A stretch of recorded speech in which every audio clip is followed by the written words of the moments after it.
Boeing, because they bought Rocketdyne, is really responsible for the mess that they left 50 years ago, and it is still affecting our families today.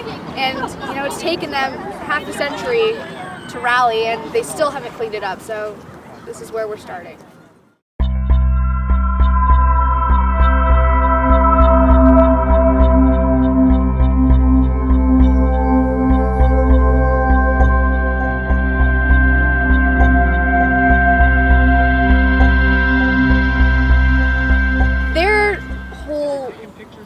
Argument is that they don't have enough money. It would cost them way too much to actually clean up the nuclear waste.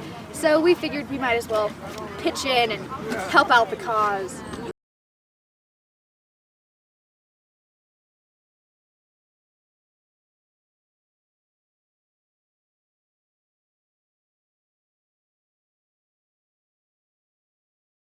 Boeing is actually breaking a law that was signed in the previous year by Arnold Schwarzenegger called SB 990, which states that would have to clean up the site to the highest standards that are set by the EPA.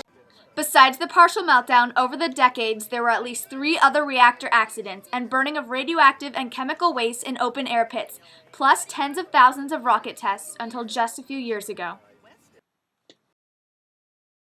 They're not even supposed to be on the Boeing property. Currently, we're figuring out whether or not they're going to let us give them the check for $99.31. Okay. I lived in this area for 31 years. I lived in Topanga, and so I was looking for an area that had ambience of the mountains and the oaks and the rocks and everything.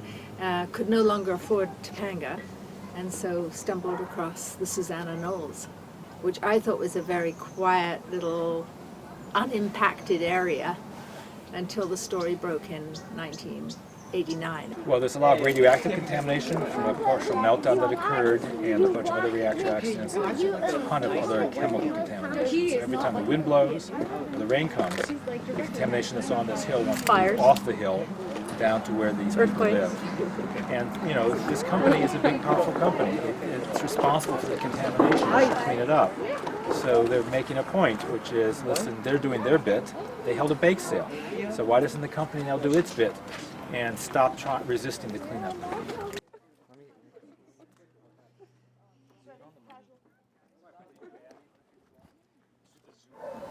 It's unbelievable how they could justify not cleaning up. You know, they bought the site assuming all responsibility. They were well aware of the contamination at the site. On this street alone, there have been 8 cancers, and there's, I think, about 12 houses. So, and we hear that story again and again in the San Fernando Valley, all over the place. You know, but is that high? I don't know. It's at the top of the hill, and we're at the bottom of the hill, and it's fractured bedrock. So where does it go, you know? And where is it going? Nobody knows that, you know, that's the problem.